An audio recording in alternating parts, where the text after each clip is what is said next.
لیکن کیا آپ نے اپنے کارکنان سے کوئی اپیل کی ہے کہ جناب چیف جسٹس قاضی فائز عیسیٰ کے حوالے سے کنٹرولنگ نہ کریں، چاہے چیف جسٹس قاضی فائز عیسیٰ کے خلاف کوئی بھی شخص بات نہ کرے، ان کے خلاف بولے مت، لیکن آپ نے ایسی کوئی اپیل نہیں کی؟ دوسری جانب آپ جن کے خلاف بولتے ہیں اور انہی سے اپیل کر رہے ہیں کہ جناب وہ اس سارے معاملے کا نوٹس لیں اور اس معاملے میں مداخلت کریں۔ بہرحال ان کا منصب اپنی جگہ کے اوپر ہے، وہ منصب اعلیٰ کے عہدے پر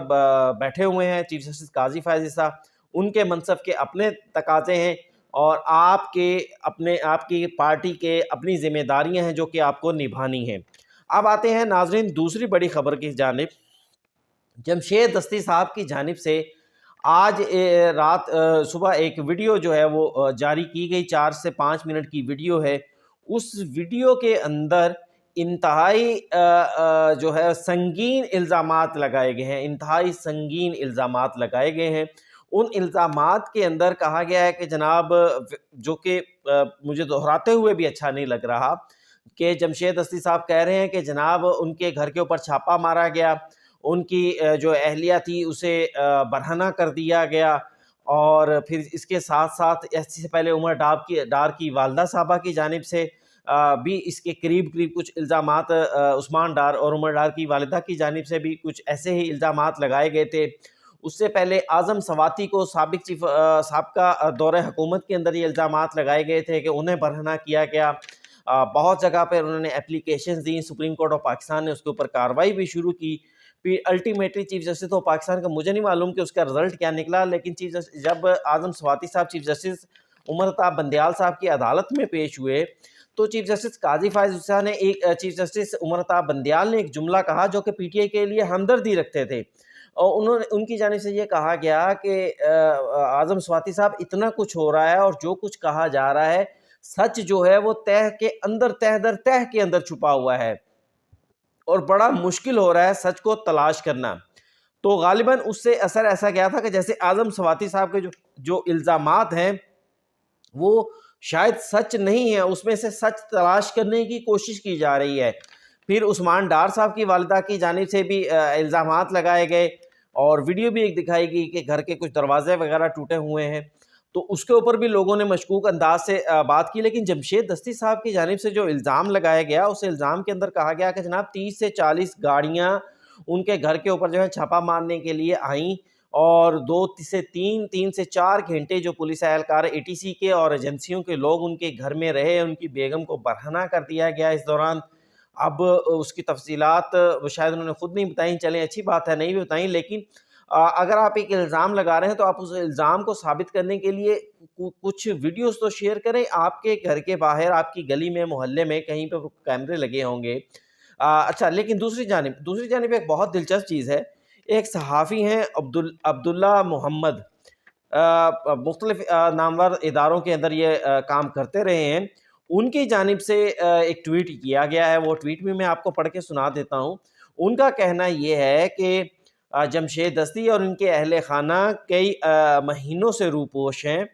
اور آج یہ بات صحیح ہے کہ چھاپا پڑا ہے ان کے دفتر کے اوپر بھی اور ان کے گھر کے اوپر بھی، لیکن اس وقت نہ تو کوئی دفتر میں موجود تھا نہ گھر میں موجود تھا۔ تو اب دیکھنا یہ ہے کہ اگر ہم اس جمشید دستی صاحب کی ویڈیو کو سچ مان لیں تو ایک سوال ضرور اٹھتا ہے کہ اگر ان کی اہلیہ جو تھیں وہ دفتر میں یا گھر میں موجود بھی تھیں تو ان کا اپنی اہل خانہ کے ساتھ اتنا کوئک رابطہ تھا کہ جیسے ہی ایجنسیوں کے لوگ گئے تو اہلیہ نے فوری طور کے اوپر ان کو بتایا اور انہوں نے فوری طور پر یہ ویڈیو جو ہے وہ اپلوڈ کر دی۔ دوسری جانب ان کی جو ویڈیو ہے، اس ویڈیو کا اگر ہم انالیسس کریں تو وہ ویڈیو بظاہر یوں ہی رہی ہے کہ جیسے صبح کے ٹائم میں بنائی گئی ہے۔ جمشید دستی صاحب اس کے اندر کافی زیادہ جو ہے وہ دکھی دکھائی دے رہے ہیں، پھر رونے کے کلپس بھی ہیں ان کے اس کے اندر، اور پھر کافی پریشانی کا بھی وہ بتا رہے ہیں۔ بہرحال جو بھی ہے اس معاملے کی جو ہے وہ تحقیقات ہونی چاہیے، اور اگر اداروں کی جانب سے ایسا نہیں کیا گیا، تحقیقات نہیں کروائی جاتی، تو یقین مانیے کہ جو الزام لگانے والے لوگ ہیں اور جو ان الزامات کو ماننے والے لوگ ہیں ان کے شکوک و شبہات مزید بڑھیں گے، ان کے جو ان کے تحفظات ہیں اور ان کی جو ذہن کے اندر نیگیٹیوٹی ہے وہ مزید بڑھ جائے گی۔ اس لیے ہمارے اداروں کو چاہیے کہ جب بھی کوئی اس قسم کے سنگین الزامات لگائے تو اس کے اوپر فوری طور کے اوپر ایکشن لیتے ہوئے اس کی تحقیقات ضرور کرنی چاہیے۔ اچھا ناظرین، اس کے بعد چیف جسٹس قاضی فائز عیسیٰ نے 62(1)F کی تشریح کے اوپر جو ہے وہ لارجر بینچ تشکیل دے دیا ہے۔ چیف جسٹس قاضی فائز عیسیٰ صاحب نے تو یہ تشکیل نہیں دیا، سپریم کورٹ کی 3 رکنی کمیٹی نے یہ تشکیل دیا ہے، اور اس کمیٹی کے اندر بینچ کے اندر چیف جسٹس قاضی فائز عیسیٰ، جسٹس یحییٰ خان افریدی، امین الدین خان، جسٹس جمال خان مندوخیل، جسٹس محمد علی مظہر اور جسٹس مسرت ہلالی اس بینچ کے اندر شامل ہوں گی۔ تو اس بینچ کی تشکیل کے اوپر بھی جناب آج دوپہر سے بڑا واویلا مچ گیا ہے۔ کل یہ بینچ 62(1)F کے حوالے سے مقدمات کے اوپر جو ہے وہ سماعت کرے گا۔ اب اس میں بھی دیکھنے والی چیزیں یہ ہے، نمبر 1 بات یہ ہے کہ کہا جا رہا ہے کہ نواز شریف کو کلیئر کرنے کے لیے ہے بھائی 2 چیزیں ہیں۔ ایک تو نواز شریف صاحب کے جو ڈاکومنٹس ہیں، جو دستاویزات ہیں، وہ آلریڈی ان کے تمام جو کاغذات نامزدگی ہیں وہ منظور ہو چکے ہیں، اور کہیں پہ بھی ان کے خلاف فی الحال ان کے کاغذات نامزدگی مسترد نہیں ہو رہے، اس لیے مسترد نہیں ہوئے، اس لیے فوری طور پر کوئی ایسی ہنگامیت نہیں تھی کہ ان کے لیے یہ سارا کچھ کیا جائے۔ لیکن بہرحال ایک ڈسپیوٹ ضرور ہے سپریم کورٹ کے فیصلے کے اندر اور الیکشن ایکٹ کے جو ترمیم کی گئی، جس کے اندر کہا دیا گیا کہ جو 62(1)F ہے وہ اس کے تحت ہونے والی نااہلی جو ہے وہ 5 سال کی ہوگی، اور اس کے لیے جھگڑے بھی ہوں گے۔ جھگڑے سے مراد کے عذرداریاں، انتخابی عذرداریاں ہوں گی، عدالتوں کے اندر مقدمات بھی جائیں گے۔ لیکن اب اس بینچ کا بھی ہم ذرا سرسری سا جائزہ لیتے ہیں تاکہ ہمیں معلوم ہو سکے کہ اس بینچ کی تشکیل کیسی ہے۔ سب سے پہلے چیف جسٹس قاضی فائز عیسیٰ، ان کے اوپر تحریک انصاف کی جانب سے ہمیشہ سے اعتراض کیا جاتا رہا ہے، چلیں مان لیا آپ کا اعتراض۔ پھر اس کے بعد جسٹس منصور علی شاہ، بھائی جسٹس منصور علی شاہ نے تو ابھی آپ کے لیے سائفر کیس کے اندر ضمانت کا حکم نامہ جو ہے وہ تحریر کیا، اور نہ صرف ضمانت کا مقدمہ تحریر کیا بلکہ ان کے اوپر اس بات کے اوپر تنقید بھی ہوئی کہ آپ نے ضمانت کے مقدمے کے اندر اتنی زیادہ آبزرویشنز لکھ دیں جس سے سائفر کا جو مقدمہ ہے وہ مقدمہ ہی فارغ ہو گیا۔ اور پھر آگے آتے ہیں یحییٰ خان افریدی صاحب۔ یحییٰ خان افریدی صاحب کو آپ کس طرح کہتے ہیں؟ یحییٰ خان افریدی صاحب نے اس سے پہلے 2 سے 3 مقدمات میں عمران خان کو ریلیف دیا۔ سائفر کیس کا بھی مقدمہ ان کے پاس آیا تھا، اس کے اندر بھی انہوں نے آرڈر جاری کر دیا تھا۔ پھر اس کے ساتھ ساتھ حالانکہ وہ عمران خان کی جو درخواست تھی غیر مؤثر ہونے کے باوجود بھی توشہ خانہ کیس کے اندر انہوں نے ٹرائل کورٹ کے حوالے سے عمران خان کی جو درخواست تھی زائد المیعاد ہونے کے باوجود اس کے اوپر ایک حکم جاری کر دیا، جس کا انہیں فائدہ ہو گیا کہ جب تک وہ مقدمہ ہائی کورٹ میں پینڈنگ تھا ہائی کورٹ فیصلہ نہیں کر سکتی تھی۔ پھر اس کے علاوہ جسٹس امین الدین خان، میں بطور سپریم کورٹ رپورٹر میں نے ان کے اندر کوئی ایسا عیب نہیں دیکھا، کوئی ایسا ان کے اندر جو ہے وہ نہیں دیکھا کہ ان کا جھکاؤ کسی طرف ہو۔ بہت اچھے جج ہیں، بہت عزت دار جج ہیں، خاموش رہتے ہیں، زیادہ بولتے نہیں ہیں۔ جسٹس یحییٰ افریدی کے حوالے سے میں آپ کو ایک بات بتانا بھول گیا کہ جسٹس یحییٰ خان افریدی وہ جج ہیں جنہوں نے چیف جسٹس قاضی فائز عیسیٰ کی واحد سپریم کورٹ کے جج ہیں جنہوں نے چیف جسٹس قاضی فائز عیسیٰ کی درخواستوں کو مسترد کر دیا تھا کہ آپ کو یہ درخواست نہیں دینی چاہیے تھی سپریم جوڈیشل کونسل میں، جب وہ ان کے خلاف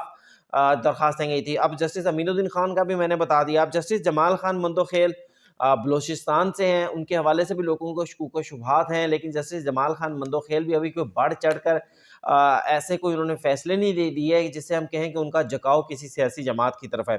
اب آتے ہیں جسٹس محمد علی مظہر۔ جسٹس محمد علی مظہر بھی خاموش جج ہیں، ایکٹیو نہیں ہیں، اس ادھر دس سائڈ اور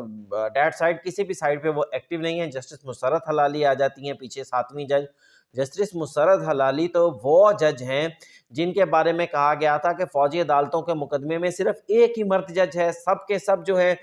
6 ججز نے حکم امتناعی دیا، لیکن انہوں نے حکم امتناعی فوجی عدالتوں کے مقدمے میں انہوں نے ان درخواستوں کے اوپر جو ہے وہ نہیں دیا، انہوں نے اس کے اوپر کیا کہتے ہیں نوٹس جاری کر دیا، جو کہ پاکستان تحریک انصاف کے جو درخواست تھی اس کے اوپر ان کے موقف سے بڑا قریب ترین موقف تھا اس وقت جسٹس مسرت ہلالی کی۔ پاکستان تحریک انصاف کے کارکنوں نے دل بھر کے تعریفیں کی، انہیں مرد کہا، اور ان کے حوالے سے سارا دن قصیدے پڑھے جاتے رہے سوشل میڈیا کے اوپر۔ تو اب میں نے آپ کو بینچ کے ہر جج کے حوالے سے بتا دیا، بھائی جس جج میں یحییٰ افریدی ہوں، امین الدین خان ہوں، جمال خان مندوخیل ہوں، محمد علی مظہر ہوں، مسرت ہلالی ہوں، منصور علی شاہ ہوں، اس جج کو، اس بینچ کو آپ کیسے کہہ سکتے ہیں کہ وہ نواز شریف کے لیے یہ جو ہے وہ یہ سارا کچھ کیا جا رہا ہے؟ ہاں الٹیمیٹلی فائدہ نواز شریف کو ہوگا. یہ ہم اس لیے کہہ سکتے ہیں کیونکہ جب سابقہ چیف جسٹس ثاقب نثار کے دور کے اندر یہ فیصلہ دیا گیا تھا اس مقدمے کے اندر بھی نواز شریف فریق نہیں تھے، لیکن جب یہ فیصلہ دے دیا گیا کہ 62(1)(f) جو ہے اس کی تحت ہونے والی نااہلی تاحیات نااہلی ہوگی، تو اس ٹائم تمام کارروائیوں کا فوکس نواز شریف تھے، اور اس کی وجہ سے یہی سمجھا گیا، یہی تاثر گیا کہ یہ فیصلہ جو ہے وہ نواز شریف کے لیے ہی دیا گیا ہے. ناظرین، یہ تھا آج کا ویلاگ. اگر آپ کو اچھا لگا ہو تو اس کو لائک کیجیے گا، سبسکرائب کیجیے گا، شیئر کرنا مت بھولیے گا. مجھے دیجیے اجازت. اللہ حافظ.